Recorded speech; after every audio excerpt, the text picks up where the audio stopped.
so that it basically will keep some of the silt and stuff from getting to the pump. Right. The pump is right up underneath here, and it's just a bilge pump like you would use in a boat to Yep. bilge the boat out. Got screen on top so that the floating debris doesn't get down and clog the pump up. This is just a plastic container that had car washing chemicals in it. Little bitty kitty's play chair. Hot spot. Yeah. Yeah, and this is a rod that I've got from a vibrating pump motor. Notice there's a slot cut out right there. This has to go down where that gets over that slot. And then the lower sluice box, these sluice boxes are basically, this is aluminum that from a drive shaft from a car, and I put some drainage pipe in here, and this is the plastic wood like you'd use on a storm door for a house. And a little brace on the end there. That slides under here, and then we take a bungee cord and use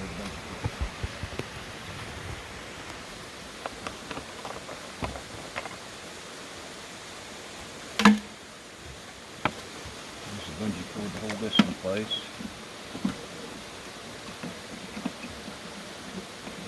And then this is another sluice box. The difference is it has little legs that will actually clamp down on this whenever I slide it on top of it. And it's got a little, this plastic groove will accept my little screen. Down over that. And if you notice, there's actually two different angles. This is a steeper angle than this one, so that basically if there's anything that's floating real fast up here, hopefully it'll slow down on that low one, so it won't get washed out into the sand bucket. The sand bucket goes right below the thing to catch your sand that goes up, and this is the vibrating screen. And like that. This vibrating motor is basically a motor off of a car air shock system.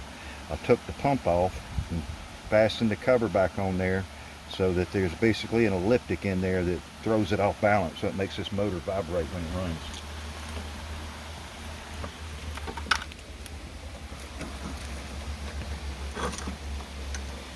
Goes on there. This is basically a part of a shower that you'd have in your house. This is a piece of plastic tube. There's another filter inside of here that came out of a sand filter for a swimming pool. This will screw on and off, so that if you want to clean it, you can screw that off and tap it out and see how it'll catch the little fibers and everything. So that has to be cleaned periodically.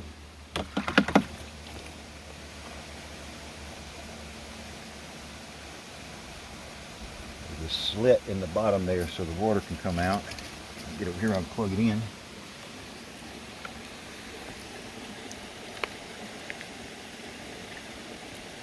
This is not OSHA standards, and with a 12-volt pump, you have to, see, that's running correctly. If you actually plug this in backwards, the water flow's not going to run right. Alright, it's not really, yeah, that's not as much as this though. That runs better.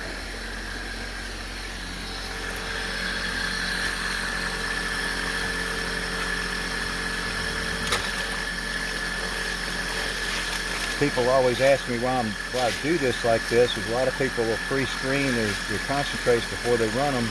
Well, up here in this area, the U.S. Geologic Service has actually said that there are diamonds up here.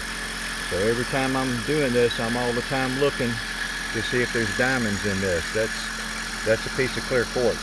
That's not a diamond. But it's things like that you can end up picking up, as well as garnets, topaz. They say there's rubies and sapphires up here, but I haven't yet to find any of them yet. Nor have I found a diamond, but one of these days I'll find one.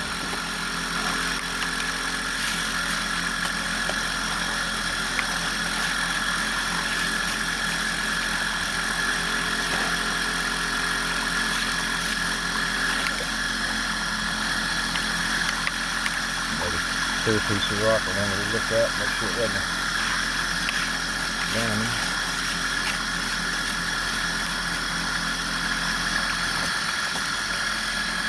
Get this back a little bit better.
The thunder's getting a little closer.